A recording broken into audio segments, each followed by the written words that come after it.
Think about the last time you were proven completely dead wrong in a meeting. Yeah, that is never a fun feeling. Right. And I don't mean just, a minor typo. I mean a moment where a core professional belief you held was just completely dismantled in front of your peers. Oh, wow. Yeah, that is brutal. It is. And what did your brain actually do in those next 5 seconds? Well, if you're like most of us, your heart rate spiked, you probably flushed. Exactly. You instantly deployed the most advanced, heavily armed defense system on the planet, which is, of course, your ego. It really is a remarkable piece of psychological machinery. It is. And according to the fascinating source material we're unpacking today, that ego has basically never lost a war it was determined to lose. Never. And welcome to today's deep dive, by the way. Yes, welcome. So we are looking at a very unfiltered, very raw set of notes titled The Ego Firewall. Such a great title. It really gets to the core of it.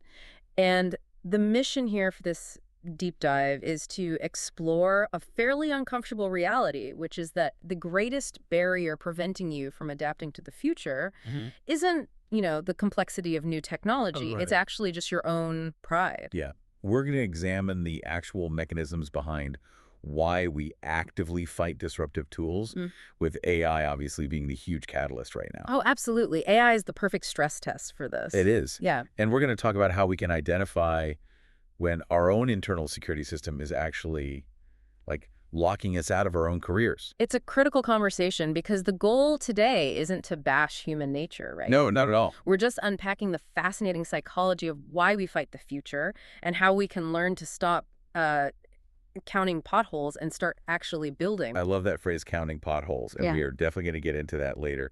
But first, I really want to dig into that concept of the internal security system. Yeah, let's do it. Because the text doesn't treat the ego as just this fleeting emotional state. It describes it as a literal firewall. Right. It's a staged deployment protocol. Exactly. Like when our professional identity is threatened, we don't just get sad. We execute a defense strategy. We do, and it is entirely predictable. I mean, from an evolutionary standpoint, the brain struggles to differentiate between a physical threat, like, say, a predator, and a psychological threat. Oh, like a colleague pointing out that your entire workflow is obsolete. Yes. To the brain, those are basically the same alarm bell. The amygdala fires. Cognitive dissonance sets in immediately. So what happens first? Well, the ego deploys its first line of defense, which is pure denial. Just flat out denial. Right. You just tell yourself the new information is simply false. So that's the person in the meeting saying, that tool is a toy. It can't do what I do. Precisely. It's just a fad. It's a toy. But then, when denial fails because, the evidence becomes overwhelming, the firewall upgrades to deflection. Deflections. Okay, what does that look like? That's when you admit the tool works, but you claim it doesn't solve the real problem. Right. Sure, it can write code, but it doesn't understand the business logic. Exactly. You move the goalposts. Yeah. And if that perimeter is breached, you retreat to the fortress of tradition. The classic, we do it this way because this is how we've always done it. Yes, the ultimate comfort blanket. But then there's the final stage. Oh, man, the nuclear option. Yeah, the nuclear option. The source text points out that when someone is totally cornered, like they have no logical arguments left, Yeah, they reach for the ultimate trump card. they really do. They look you dead in the eye and say, I have been in this industry for 20 years. Like it's an impenetrable shield. Yes. I've seen this happen so many times. Yeah. It's deployed as if seniority is just this magical force field that deflects all new data. It's like someone trying to play an expired get-out-of-jail-free card. It is the ultimate appeal to authority. But the source material provides a rather brutal reality check for that specific defense mechanism. Pretty harsh, yeah. It argues that in a rapidly shifting landscape, 20 years of being confidently wrong isn't a credential. It's a streak. It's a streak. That is such a gut punch. But wait, let me push back on that a little bit. Sure, go ahead. Because, isn't experience actually valuable? If I'm going in for open heart surgery tomorrow, I absolutely want the surgeon with 20 years of experience, right? Of course. I want the person who has seen every complication. So at what point does a 20-year career go from being an asset to a liability? Well, I would argue it depends entirely on the stability of the environment. Okay, unpack that for me. So in your surgery example, if the anatomical realities and the tools have remained relatively constant, that 20 years is mastery. That's invaluable. Right, because the rules haven't changed. Exactly. But let's say a revolutionary robotic technique was introduced 6 months ago that increases survival rates by 50%. Okay, I see where this is going. Right. Suddenly, the surgeon who insists on doing it manually, just because they have 20 years of experience, they are using their tenure as a barricade against a better reality. Wow. Yeah, that makes sense. The danger is that the ego fundamentally ties identity to tenure. The internal monologue becomes, I have been here a long time, therefore I am inherently correct. When the uncomfortable truth might actually be, I've been here a long time, therefore I've had a very long time to stop questioning my own assumptions. Precisely. The muscle memory is so deeply ingrained that unlearning it feels like a personal attack. Which goes back to the amygdala firing. Right. That is the core of cognitive dissonance. The more time and energy you've invested in a specific paradigm, the more painful it is to admit that the paradigm is shifting. So you build a fortress out of your tenure. Yes. Okay, so if human tenure creates this massive defensive ego structure, what happens when we are forced to compete with an entity that has infinite data, but absolutely zero tenure and zero pride? That is the million-dollar question. Because this is where the text pivots to the AI dynamic, and I think it completely reframes the current debate. It really does. It flips the script. Right now, my entire feed is just full of people posting screenshots of AI making mistakes. Oh, the gotcha moments. Yeah, they catch it hallucinating a fact or, doing bad math, and they use that one mistake to dismiss the entire technological wave. It is a very comforting narrative for people. We love catching the machine making a mistake. Right, it makes us feel superior. But the source challenges us to look in the mirror here. Because yes, AI hallucinates, but human beings hallucinate constantly. Oh, for sure. We just don't call it that. Exactly. We misremember meeting action items. We invent these elaborate narratives to justify why a project failed. Or we confidently quote statistics we misread on a blog a decade ago. We do it all the time. So the difference, according to the text, isn't about who is wrong. We are both wrong. Right. The critical difference is what happens in the 5 seconds after the correction is made. Yes, consider the workflow. You tell an AI model, hey, your calculation on page 3 is incorrect. You failed to account for the new tax parameters. And what happens? It adjusts the weights, it takes the note, and it reruns the output in milliseconds. It doesn't throw a tantrum. No. Yeah. It does not feel humiliated. It doesn't pull you into a private Slack channel to complain about how management is constantly shifting the goalposts. I mean, that's hilarious, but just to be clear, playing devil's advocate here, we aren't saying the AI sits there and genuinely feels bad and does soul searching, right? No, of course not. Like, this isn't a software thing. It's a behavioral thing on our end. Exactly. It's an unfair fight, biologically speaking. But that is exactly why we need to pay attention to it. The text isn't praising the machine for having emotional maturity. Right. It's pointing out the massive inefficiency of the human response. The inefficiency. That's a great way to frame it. Yeah, because when a human is corrected, we spend incredible amounts of cognitive energy running damage control. We justify, we deflect, we protect the ego. While the machine is just wrong gracefully, it instantly incorporates the new data. So if we're wasting like 50% of our bandwidth defending our pride, and the tool is spending 100% of its bandwidth iterating. The gap between us is going to widen exponentially. Wow. That leads to a really profound takeaway for you listening.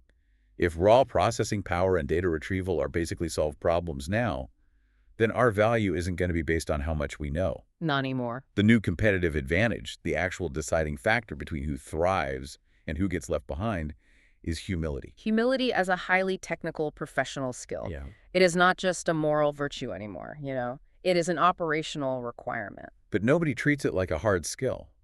I mean, you never see extreme humility listed under the core competencies on a resume. You really don't. And because we don't value it, the source material points out that a lot of very established, very smart people are failing this test in real time. They absolutely are. Which brings us to a phenomenon the text calls the screenshot brigade. Ah, yes. This is one of the most fascinating behavioral tells of a disrupted industry. It really is. So the screenshot brigade, these are those professionals who spend hours treating AI like it's a junior employee. They're actively trying to get fired. Yes, that's the perfect analogy. They deliberately craft these hyper-specific, confusing edge case prompts, wait for the AI to give a slightly weird answer, screenshot it, and then parade it around their professional It's networks. like a final verdict. Yeah. And they act like they're performing this deep, important industry analysis. But if we look at it through the lens of the ego firewall, it isn't analysis at all. What is it then? It is a coping mechanism. Yeah. The source uses a brilliant phrase here. They are counting potholes. Counting potholes. Yeah. Think about it. When you are terrified that a new highway is being built that might bypass your entire town, it is much easier to walk up and down the fresh asphalt pointing out tiny cracks than it is to pack up your house and move. Oh, man. It's like complaining about the upholstery on a rocket ship while it's launching without you. That's exactly it. Because packing up your house or getting on the rocket means changing your identity. Counting the potholes lets you feel productive without requiring any actual adaptation. Exactly. You get the dopamine hit of being right in the micro moment while completely losing the macro trajectory of the industry. The ego is actively negotiating with reality. Trying to find any technicality that will excuse it from having to change. I see this playing out online all the time, but the text points out a completely counterintuitive indicator of when true disruption hits. Yeah, this part is really interesting. Because we assume that if a new workflow is threatening the old guard, they will form a mob and loudly argue against it. Right, that's what you'd expect. But the source observes that when a field is genuinely disrupted, the established crowd doesn't yell. They go completely silent. Yes. Why is silence the ultimate red alert? Because yelling requires engagement. Oh, interesting. Right. If I argue with your new methodology in a public forum, I have to acknowledge its premises. I have to debate it on its actual merits. And deep down, the old guard knows that on the merits, they might lose. Exactly. So they don't engage publicly. So they just ignore it. They aren't ignoring it at all. It is an active, heavily surveilled silence. Surveilled silence. Yeah. They are lurking. They are bookmarking the posts. They are taking things into private group chats to DM and mock them where it's safe. Oh, I've definitely been in some of those group chats. We all have. What they absolutely refuse to do is leave a public comment or a like because they will not validate the tool that threatens their leverage. Wow. So for you listening, if you start championing a new, highly efficient way of operating and suddenly your mentors or the industry veterans go totally quiet. You shouldn't interpret that as failure. Far from it, right? Right. Silence is a sorting mechanism. The room is dynamically restratifying itself. The people who are quiet are busy processing their own obsolescence. Okay, let's address that fear of obsolescence head on. Let's do it. Because the people retreating into private chats and counting potholes, they genuinely believe these tools are going to destroy their careers. It's a very real fear for them. Is that fear actually justified, though? To answer that, the source text pulls back and looks at the historical pattern of technological panic. It's like a greatest hits of, this will ruin everything. We really do have a tendency to suffer from historical amnesia. We do. We act as if this is the very first time a core human capability has been externalized into a tool. Which is wild. We used to see this framed with very basic examples. You know, people saying calculators would destroy math or spell check would end writing. Even the printing press. People wrote essays claiming it would rot the human mind. It's always the same script. Mm-hmm. But the text hints at much more structural shifts. Like, I think about the stock market. Okay, yeah. 30 years ago, trading was a highly physical, aggressive skill. It was guys in colored jackets screaming in a trading pit using hand signals. All right, very visceral. Their entire professional identity was tied to their physical presence, their voice, their ability to read the panic in the room. And when electronic, high-frequency trading algorithms were introduced, the guys in the pit claimed it was the end of the financial markets. They did. They said a machine could never understand the gut feeling of a trade. But the market didn't end. No. And the skill of trading didn't vanish. It just got abstracted. The value moved up a layer. That's the key right there. The traders who survived weren't the ones who screamed the loudest in the pit. They were the ones who stepped out of the pit and learned to design the algorithms. The mechanics were automated, so the value shifted to the strategy. That abstraction is the crucial mechanism. Every time a tool absorbs a defining skill, the people who built their identity on that skill predict a collapse. But the skill doesn't vanish. It just moves up, and it leads directly to what I consider the most important distinction in this entire source text. Which is? The difference between manual expertise and judgment expertise. Okay, let's define those, because this really unlocked the whole concept for me. It's a game changer. Let's use the classic London black cab driver versus the modern rideshare driver analogy. Perfect example. Right. So to be a black cab driver, you have to pass the knowledge. You spend years physically memorizing every single street, alley, and landmark in London. Right. Your expertise is entirely manual. You are the map. Yes. And your value is derived from the fact that other people do not have the map. Exactly. But then GPS is loaded onto every smartphone on Earth. The manual expertise is instantly commoditized. Overnight, basically. The guy who spent 4 years memorizing the streets feels like his life's work has been stolen. But the rideshare driver who uses the GPS still have to possess expertise. It's just a different kind. It's judgment expertise. Elaborate on how judgment applies there. Okay, so the GPS tells you how to get to the destination. But judgment expertise is knowing which destinations matter. It's knowing that, hey, there's a concert letting out at Wembley, so I should position myself nearby. Or knowing which neighborhoods have surge pricing at 2:00 a.m. That's fascinating. You're anticipating the market. The manual execution, the turn-by-turn directions is handled by the tool, so the human is freed up to focus entirely on the strategy. That is an excellent breakdown. So manual expertise is knowing the rules. Right. It is memorizing the syntax of a coding language or, the formatting rules of a legal contract. It thrives in static environments where you can be the smartest person in a room full of people who haven't read the manual. Because you hold the knowledge. Exactly. But judgment expertise is taste. It is knowing which problem is actually worth solving. Yes. It is looking at an endless sea of perfectly executed code or flawless text generated by AI and knowing which version actually resonates with a human being. So the panic we are seeing today is almost entirely isolated to one group. It is. The manual experts are terrified. Right. They are the ones forming the screenshot brigade. Yes. But the judgment experts, they are just too busy. They're building. Exactly. They are treating the new tools as leverage to solve bigger, more complex problems that they previously didn't have the bandwidth to tackle. The source text leaves us with a genuinely, haunting image regarding the manual experts. So the latter analogy. Yes.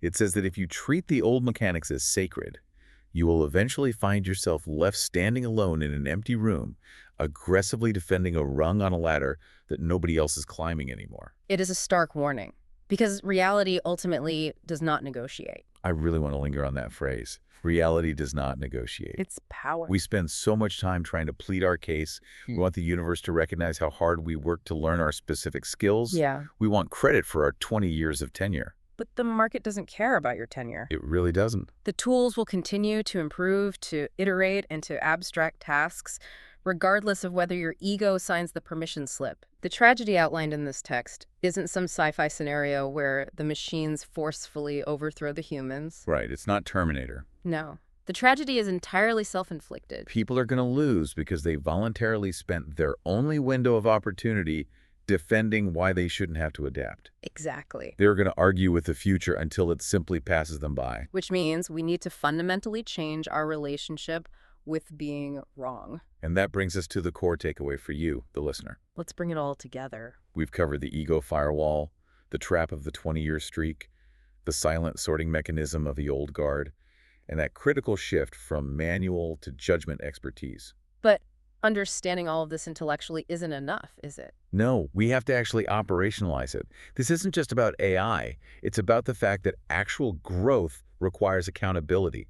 It's the willingness to look at something that makes you feel small and say, I need to adapt, rather than just dismissing it as a fad. Right. If humility is the new hard skill, we have to start training for it. How do we do that? Well, think about it. We spend decades taking courses on advanced management. We read books on strategic thinking. We get all these certifications. Sure. But how do you train your brain to stop fighting reality? What does your daily workout for graceful failure actually look like? I love that. A daily workout for graceful failure. Yeah. Because it implies that right now, our humility muscles are completely atrophied. For most of us, yeah, they are. So if I want to build that muscle tomorrow, I have to intentionally put myself in positions where my ego gets bruised. Exactly. Maybe that means actively seeking out a junior colleague, someone who has zero tenure, and asking them to critique a process I built. That is a perfect exercise. Another one is instituting a personal 5-second rule for feedback. Oh, I like the sound of that. Hey, How does it work? the next time someone points out a flaw in your work, force yourself to stay completely silent for 5 seconds. Just 5 seconds. Just 5 seconds. Do not formulate a defense in your head. That's the hard part. It is. Just notice your heart rate spiking. Notice the urge to explain why they are wrong, and then instead of deploying the firewall, just say 3 words. Tell me more. Tell me more. Wow. It forces you out of defense and into curiosity. Exactly. You are mimicking the machine's ability to simply take the note and rerun the model. You are actively powering down the defense system. That is brilliant. The next time you catch yourself building a case for why a new tool or idea is overrated, just pause. Ask yourself, is this calm analysis, or is this my ego loudly doing damage control? It's usually the ego. Yeah. We started this deep dive talking about the most advanced defense system ever built, the human ego. We build these massive fortifications out of our experience, our job titles, and our pride. We do. But a fortress is only useful if the battle is actually happening outside. When the entire landscape shifts, that fortress becomes a prison. That is very true. The best way to survive the massive disruption heading our way isn't to reinforce your walls. It is to finally power them down, step outside, and start building. Just take the note. Go out there, take the note, and be wrong gracefully. Thank you so much for joining us on this deep dive.